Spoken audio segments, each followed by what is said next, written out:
आज के इस वीडियो की शुरुआत हम अंग और अह की मात्रा के साथ में करने जा रहे हैं।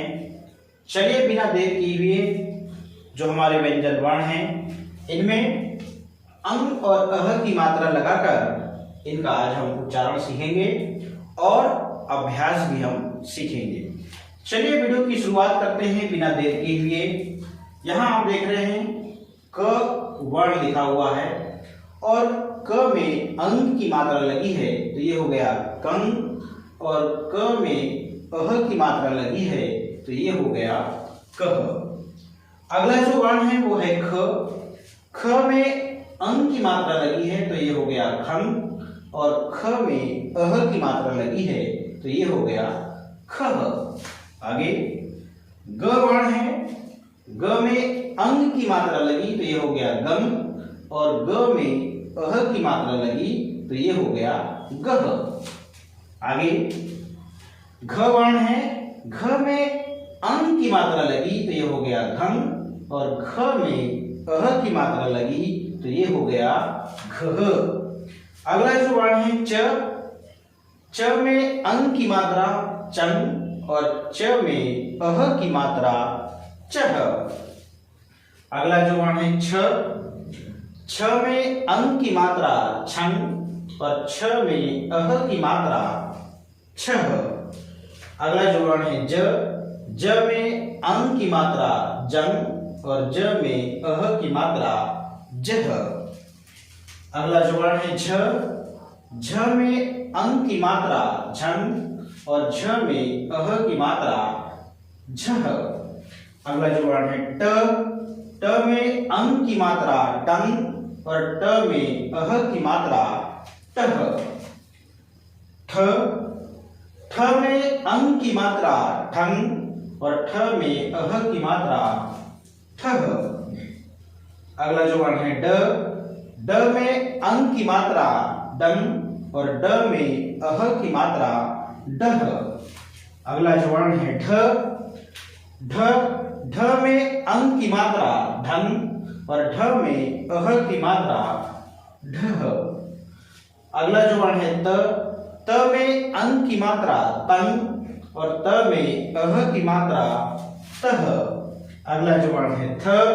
थ में अंग की मात्रा थंग, और थ में अह की मात्रा थह। अगला जो वर्ण है द। द में अंग की मात्रा दंग, और द में अह की मात्रा दह। अगला जो वर्ण है ध। ध में अंग की मात्रा धंग, और ध में अह की मात्रा धह। अगला जो वर्ण है न। न में अंग की मात्रा नंग, और न में अह की मात्रा नह। अगला है प। प में अंग की मात्रा पंग, और प में अह की मात्रा पह। अगला जो वर्ण है फ। फ में अंग की मात्रा फंग, और फ में अह की मात्रा फह। अगला जो वर्ण है ब। ब में अंग की मात्रा बंग, और ब में अह की मात्रा बह। भ। भ में अंग की मात्रा भंग, और भ में अह की मात्रा भह। अगला जो वर्ण है म। म में अंग की मात्रा मंग, और म में अह की मात्रा मह। य। य में अंग की मात्रा यंग, और य में अह की मात्रा यह। अगला जो है र। र में अंग की मात्रा रंग, और र में अह की मात्रा रह। ल। ल में अंग की मात्रा लंग, और ल में अह की मात्रा लह। व। व में अंग की मात्रा वंग, और व में अह की मात्रा वह। श।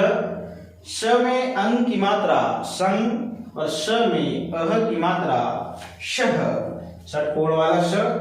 श में अंग की मात्रा शंग, और श में अह की मात्रा शह। सरोते वाला स। स में अंग की मात्रा शंग, और स में अह की मात्रा शह। ह। ह में अंग की मात्रा हंग, और ह में अह की मात्रा हह। छ। छ में अंग की मात्रा छं और छ में अह की मात्रा छह। त्र में अंग की मात्रा त्रंग और त्र में अह की मात्रा त्रह। ज्ञ में अंग की मात्रा ज्ञं और ज्ञ में अह की मात्रा ज्ञह। स्र में अंग की मात्रा स्रं और स्र में अह की मात्रा श्रह। ऋ और ऋ, इसमें हमने अंग की मात्रा नहीं लगाया है। बिरल ही ऐसे कोई शब्द होंगे जिनमें आपको ऋ और ढ़ में अंग की मात्रा वाले आपको शब्द मिलेंगे। ये तो बात हुई कि हमने अंग और अह की मात्रा लगाया, तो लगाते समय कैसे उच्चारण करेंगे अभी हमने आपको बताया। अब हमको अभ्यास कैसे करना है, अब हम इसको समझते हैं। कैसे? क कं कह, ख खं खह, ग गं गह, घ घं घह, च चं चह, छ छं छह, ज जं जह, झ झं झह, ट टं टह, थ ठं ठह, ड डं डह, ढ ढं ढह, त तं तह, थ थं थह, द दं दह, ध धं धह, न नं नह, प पं पह, फ फं फह, ब बं बह, भ भं भह, म मं मह, य यं यह, र रं रह, ल लं लह, व वं वह, श शं शह, श शं शह, स सं सह, ह हं हह, श छं छह, त्र त्रं त्रह, ज्ञ ज्ञं ज्ञह, स्र स्रं स्रह, ळ ढ। इस प्रकार से आपको अभ्यास करना है। और एक बार करते हैं।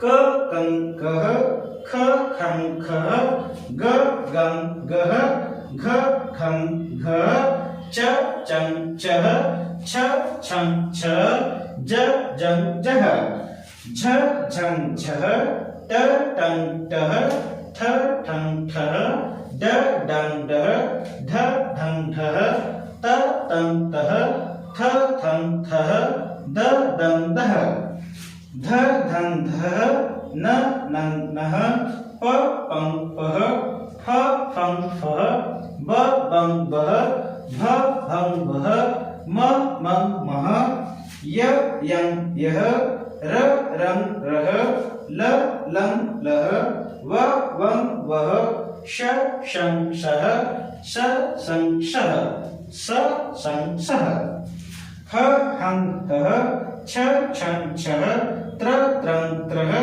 ज्ञ ज्ञं ज्ञह, स्र स्रं स्रह, ळ ढ। इस प्रकार से हमको अभ्यास करना है। जब हमारा अभ्यास हो जाएगा, अब हम बात करते हैं शब्द पढ़ने की। तो यहाँ देखिए, कं च न, कं चन न। तो सीधा सीधा जैसा हमने उच्चारण किया है वैसा वैसे पढ़ेंगे। कं च न, क्या लिखा हुआ है? कंचन। फिर क्या लिखा है? पंख, पंख, पंख। आगे बंधन, बंधन, चंचल, चंचल, चंचल, घमंड, घमंड, बसंत, बसंत, मंजन, मंजन, शंख, शंख, बंदूक, बंदूक, हेमंत, हेमंत, हेमंत, अतः, अतः, नमः, नमः।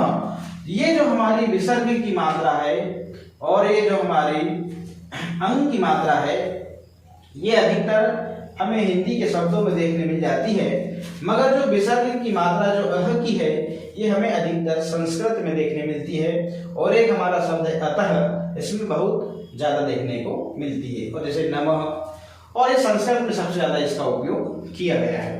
इस प्रकार प्यारे बच्चों, आप अंग और अह की मात्रा का व्यंजन वर्णों में लगाकर इनका उच्चारण सीखें और फिर अभ्यास करें और फिर शब्दों को पढ़ें तो निश्चित रूप से इसमें थोड़ा सा क वर्ग च वर्ग का जो अंतिम वर्ण होता है वो एक्चुअली में मात्रा के बाद में यूज होता है, वो थोड़ा सा ऊंचे लेवल की बात है, उसको बाद में बताएंगे।